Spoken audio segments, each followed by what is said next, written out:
As part of my opinion pieces, I thought I have to do one on lowering blood glucose levels in type 2 diabetes. Hi everybody, welcome back to the blog. I'm Mark, a diabetes specialist dietitian and also author of diabetesdietguide.com. If you haven't already, check out the blog. There is so much free information about managing diabetes to help you and live healthy, long lives. So I've had a few questions recently on my Facebook group and it's really great. We're getting a good community going. If you want to join, just search Diabetes Diet Guy in the Facebook search bar.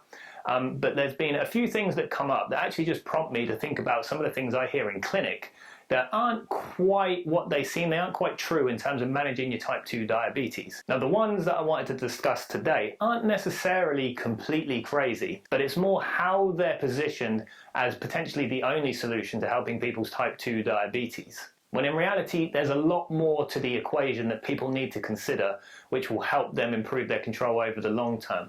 So today I wanted to talk about the 4 biggest myths for help lowering blood glucose levels in type 2 diabetes. Myth number 1, supplements lower blood glucose levels. There's limited research into this area.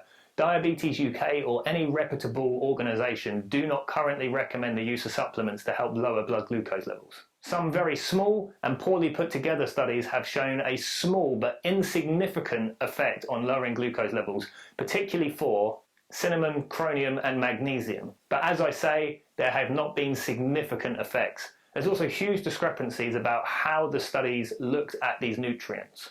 Some will give large doses, some will give small doses, and some will actually just use rich food sources in order to increase their intake. So actually they're just changing their diet, so people are probably just eating healthier, which explains why they're seeing the reductions in their blood glucose levels. Even if the supplements did work, it is working on a false economy. It's not treating the underlying problem in your body, it is masking the symptoms.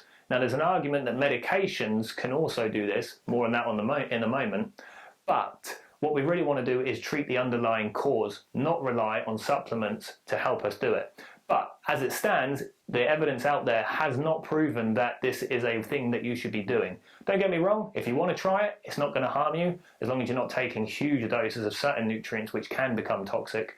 But on the whole, you're probably just wasting your money and you'd be better off changing your diet and trying to get active as possible. Myth number 2, medications cure the problem. Let me just distinguish between the terms treat and cure. Treating something relates to managing the symptoms of a condition. So medications treat the symptoms. For example, metformin stops your liver producing too much glucose from it and also helps to treat your insulin resistance. It makes your insulin work a bit better in the body. Insulin helps to add additional insulin into your body, which then allows glucose to exit the blood and get into the cells. But they are not curing the problem. They are treating the symptoms of high glucose levels by placing an effect on the body. It hasn't changed what's caused the problem in the first place. So if we took those medications away, what would then happen to your glucose levels? And that's the point I'm trying to make. Don't get me wrong, medications are super important, particularly if you're someone that's not made any lifestyle changes or done anything about your diagnosis. Also, if you're taking the medications and they're working for you and your glucose levels are well controlled, and you're not developing any complications or never do develop any complications, then it's neither here nor there that you have diabetes and you're taking these meds. But as a dietitian, I'm all about prevention and trying to do it a more natural and holistic way. If you ask any healthcare professional, they will more than likely tell you that the best treatment for type 2 diabetes is diet and lifestyle, because this starts to chip away at the underlying cause and therefore starts to work towards curing it. Although not everyone will be able to cure it, depending on how advanced the disease has progressed, for some people they can actually push it back into remission. It's not necessarily a cure, but we are treating the underlying cause. It's like having a crack in your house. You can either plaster over the crack, or actually you can perform the structural work to support the house and fix the problem. That is the equivalent of diet and lifestyle with type 2 diabetes. Myth number 3, high fasting glucose levels are fixed by low-carb diets. This one's come up on the Facebook page quite a lot recently, with people trying to find out what they can do to lower their blood glucose levels upon waking. Now often the answer they get will be go low carb. Now there is one occurrence where going low carb can help, but bear with me on this. High fasting glucose levels generally aren't to do with your dietary intake. Think about it. Overnight, you're typically asleep. You're not eating. You're not exercising. You're not doing anything that's going to affect your glucose levels.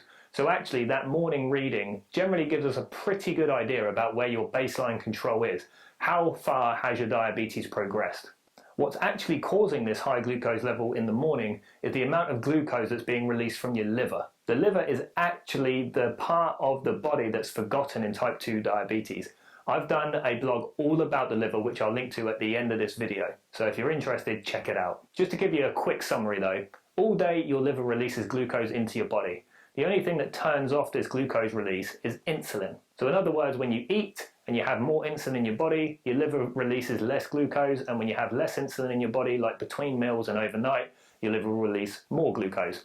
Now usually this is a tightly regulated process, so your glucose levels don't go too high or too low.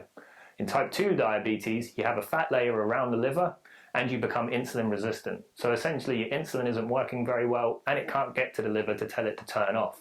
So what you end up with is too much glucose entering your system overnight, which can then cause high glucose levels in the morning. Therefore, the fix for this is shedding the fat around your liver and addressing that underlying insulin resistance. So that comes back to diet and exercise. Now obviously low carb will feed into that, because a lot of people, when they make dietary changes like low carb, will lose weight and actually shed some of that fat around the liver. So yes, it can treat the underlying issue, but don't think it's a one-way ticket to addressing high glucose levels in the morning. There is one slight caveat though. If your liver is releasing too much glucose, it means your baseline glucose level is higher than what it should be. Therefore, whenever you eat food, particularly carbohydrate-containing food, you have potential to spike higher with your glucose levels because your starting point is already elevated. So then if you're having a high carbohydrate diet throughout the day, you can find that your glucose levels start to rise throughout that day. Particularly that evening meal, which might push up your glucose levels a bit too high before you go to bed. So then obviously if you go to bed at say 15 millimoles per litre, it's got a long way then to drop back to get into normal ranges, which is typically between 4 and 5.9 upon waking. So it's almost a 9 to 11 point swing to get back to baseline. So in that instance, going to bed lower with your glucose levels might actually help reduce the level that you're waking up with, so you don't have to have such a swing to get it back to normal ranges. Now keep in mind though, this hasn't addressed the underlying problem. Carbohydrates aren't the problem, it's your body's ability to deal with them. So again, it comes back to addressing the underlying issue, shedding the fat around the liver and addressing that underlying insulin resistance. Which leads us nicely onto myth number 4. Myth 4, low carb cures high glucose levels. Low carb diets prevent people from having high glucose levels after the meal, so they are obviously a good thing, particularly in type 2 diabetes. Now before anyone that swears by low carb goes nuts, just remember my definition. There's treat and there's cure. Low carb diets treat diabetes. So you are just reducing the amount of extra glucose going into your body to prevent high glucose levels happening. The problem isn't with the carbohydrates, it's your body's ability to deal with them. A low carb diet for me is kind of like feeling pain in your ankle when you're running. So as a solution, you just don't run so you don't get any pain. But obviously this stops you from running in the first place. Instead, what you could do is address the underlying problem by doing a proper rehab program on the ankle to stop the pain in the first place.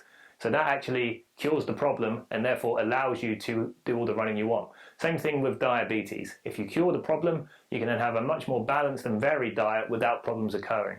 Someone without diabetes can essentially eat as much carbohydrates as they want without it causing a problem to their blood glucose levels. Now it's beyond the scope of this video to go into good and bad types of carbohydrates, because trust me, I appreciate there's healthier versions, and I'm also not saying you should only eat these, because they do need to be restricted, just like anything else in the diet. All I'm saying is, for all the good that low carbohydrates bring, they aren't necessarily the cure for diabetes. I do use them in my own practice and also advise a lot of my type 2 patients to go onto them, but that's within the context of also a healthy balanced diet and also trying to get them active. So I don't live and die by it, and essentially there's lots of ways to approach this. So please don't take this as me bashing low carb diets. They certainly have a place and they're certainly useful in type 2 diabetes. All I'm saying is they don't cure the problem, they mask the symptoms in most cases, unless with the low carb diet you also then start to lose weight and change your lifestyle. And there you have it, 4 myths for lowering blood glucose levels in type 2 diabetes. I hope you found it useful. Remember, check out the blog, diabetesdietguide.com, if you want a bunch of free information about how to manage your disease. We do type 1, type 2, and all different types of diabetes. If you need a further helping hand, we offer one-to-one consultancy services and also programs which give you step-by-step guides about managing your type 2 diabetes at the time of filming. And also we're about to publish our winning weight loss program, which does the same, but for weight loss. So if you got any questions, guys, post them below, whether it's on YouTube or on the Facebook group. And for now, and I'll leave it there for now, and I'll see you next time.